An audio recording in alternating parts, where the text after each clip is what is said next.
Hi, everybody, and welcome to another Linfield Coaches CatChat. Joe Stewart here with head football coach Joseph Smith. Coach, how you doing today? Doing great, thanks. And we got our first conference game right on the horizon here. We are 5 days away from your boys hosting Puget Sound right here in McMinnville. And I got to imagine that we got to be feeling pretty good now, not just with one, but two wins over really competitive football teams.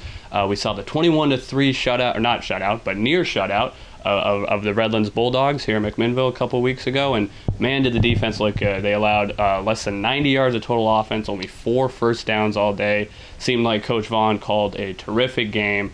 What were your thoughts on the defensive performance, and where did you see things get cleaned up from where they were against Huntington? Well, I think Coach Vaughn and Coach Rombach, Coach Lyons, boy, they did a wonderful job.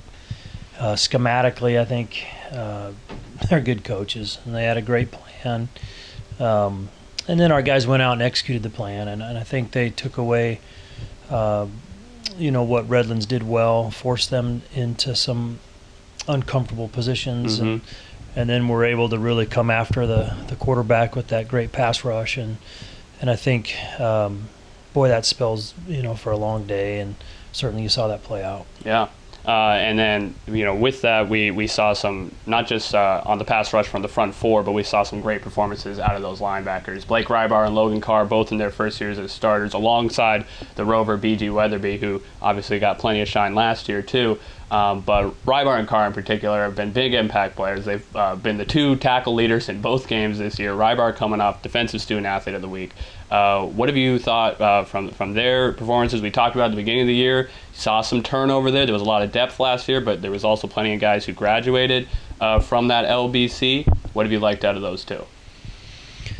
Well, we knew that Blake's such a great athlete that he's only going to improve and get better and better as the game slows down and he gets even more comfortable. Has so much talent. It's fun to watch play. And Mr. Carr just plays, so physically and with great passion. And again, as he gets more comfortable and a little bit more used to things, you're trying to make all the calls, you're trying to be the quarterback, and it's tough. So as he's growing into that position, I think you'll see him play even better. And those two are really fun to watch, and they played very well, as you said. And Logan had that one sack where he really brought the hammer. That was one of the best plays of the day, in my opinion. That was a fun one.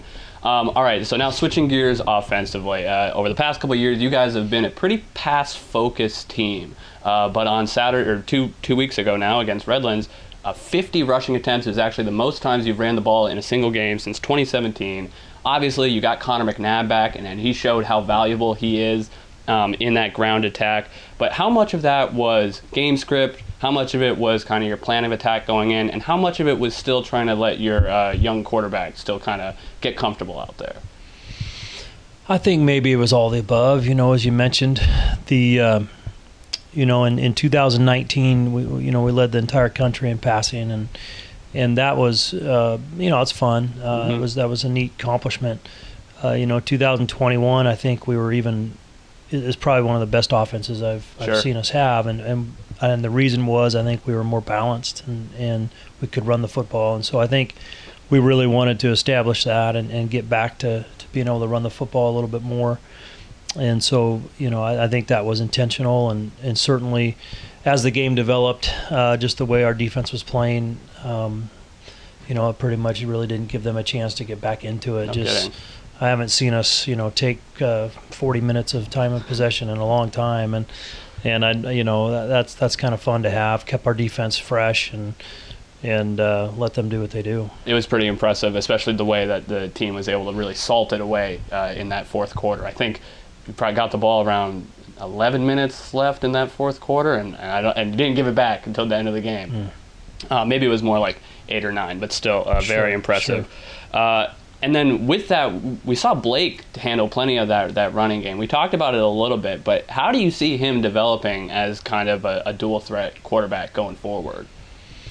Well, he's a good runner, and certainly, I think all of our quarterbacks are, but he has a knack for it, and he's a very tough, gritty competitor. So I think that's something that we can do more of if we want to, but I've never really believed in that exclusively. I don't think the quarterback lasts, and I don't think that works as well against some of the elite teams in the country. So, we want our running backs to run the football, and that'll be our primary focus. Especially with a sophomore, you want to make that guy last a couple of years, hopefully. But the pass catchers, we know how talented this group was coming in. Devin Murray kind of stole the show in that game. 7 catches, a couple touchdowns, a couple really just impressive catches overall. What have your thoughts been on, as he's developed as a player, just his reliability to get open? It seems like he is always an option for the quarterback, no matter where you guys are on the field. No, he is. Devin's playing at a very high level, and he's has very fine athletic skills, but he's also very cerebral in his play, and he's very difficult cover. So, I've been saying this for a while, but the receiving core that we have I just really haven't seen it for a long time, the way it is. So it's pretty fun to work with, and Dev's playing at a high level. And now you've kind of got the tight ends to really complement it too. Not always something you've used them more as blockers historically, and certainly Franco Keplinger has played a huge role in that. But Isaac Hoytel making the switch over from wide receiver to tight end this year, do you expect to kind of keep him mixed in as a pretty regular part of this offense?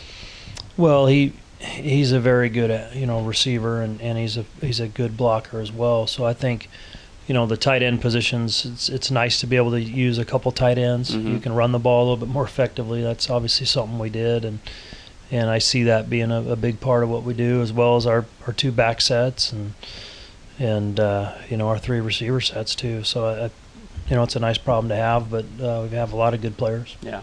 After a nice kind of spread out September with 2 games over 4 weeks, we're looking at conference play now, which means we're in it with a new team every week, new preparation every week, new set of film every week.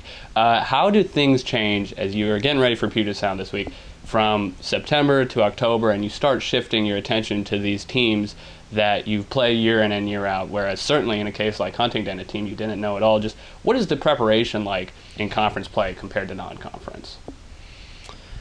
Well, I think it definitely is probably more in depth because of the history, and